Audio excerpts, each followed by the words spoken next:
chuqur qayg'u bilan barchamiz uchun qadrli bo'lgan prezidentimiz Islom Abdug'aniyevich Karimov vafot etganini ma'lum qilamiz.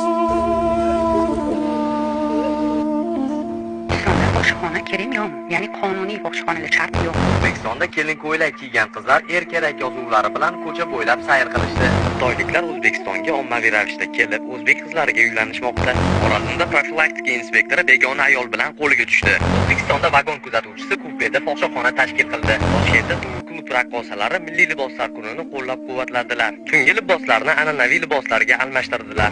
Chirchiqda kecha tunda butunlay yalang'och erkak aylanib yurdi. Samarqandda bola maktabdoshi bo'lgan qizdan tiz cho'kib kechirim so'radi. O'zbekistonda Amerika havosi sotila boshladi. Toshkentda 11 yoshli qizini zo'rlagan. Toshkentda erkak o'z jinsiy a'zolarini yosh qizlarga ko'rsatib, jinsiy tajovuz qilgan. Toshkentda 61 yoshli fizika fani o'qituvchisi 16 yoshli o'quvchi qizga jinsiy zo'ravonlik qildi. O'zbekistonda qasddan speed-oil yuqtirish holatlari qayd etilmoqda. Toshkentda qizlar kiyimlarini yechib, BYD avtomobilining tomidan chiqib o'zlarini ko'rsatishdi. O'zbekistonda ikki trans kichkina bolani o'g'irlamoqchi bo'ldi. Samarqandda erkak yomg'irdan qolgan chuqurdagi suvda cho'mildi. Toshkentda tasviriy san'at o'qituvchisi 9 yoshli qiz o'quvchisini o'pib, bo'g'ib, tegajonlik qilgan. Men qo'rqadigan narsa bu sotqin.